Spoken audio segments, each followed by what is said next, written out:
Om Shanti, 28th March 2021. English Murli Sar. Essence: only those who have unlimited disinterest are true Raj Rishis. Today, Bap Dada is seeing the court of all the Raj Rishis. Throughout the whole cycle, a court of kings takes place many times, but this court of Raj Rishis only takes place at this confluence age. You are kings and also rishis. This speciality of the court of this time is remembered. On the one hand, you have the kingdom, that is, you have a right to all attainments.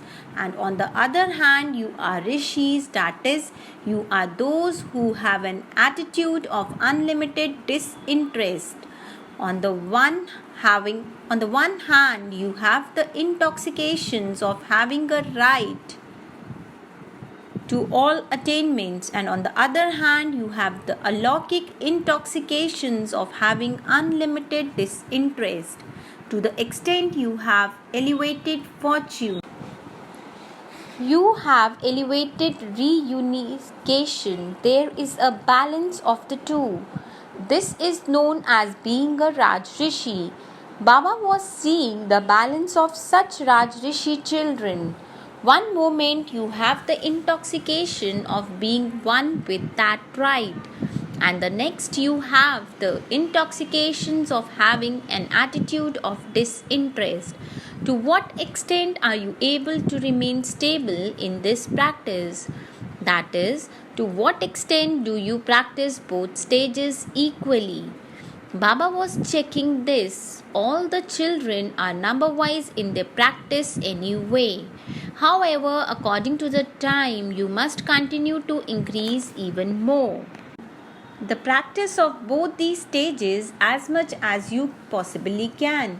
What does it really mean to have an attitude of unlimited disinterest? Disinterest doesn't mean to step away, but that while having all attainments, no limited attractions attract your mind or intellect. Unlimited means to be a complete and perfect soul in an unlimited way, equal to the Father, to be the sovereign over all your senses and also to have a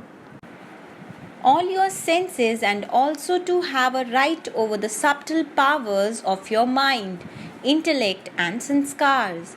Let there not be any dependency even in your thoughts. This is what it is to be a Raj Rishi.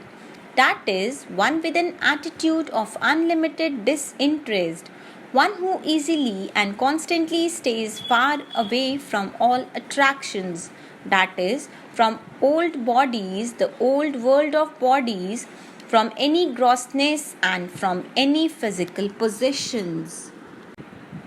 Blessing: may you become supremely worthy of being worshipped by keeping the worship of you in your awareness and by making every act of yours worthy of worship. Every power of your children is worshipped in the form of the deities, the sun deity, the wind deity, the earth deity. In the same way, the power of the fearlessness is worshipped in the form of the goddess Kali. The power to face is worshipped in the form of the goddess Durga. The worship of the power of remaining content and making others content is in the form of goddess Santoshi Ma. The worship of the power of being as light as the wind is in the form of the son of the wind, Hanuman. So keep this worship of you in your awareness and make every act of yours worthy of worship, and you will then become supremely worthy of worship. Slogan: to have a balance of contentment and easiness in life is the biggest speciality of all. Om Shanti.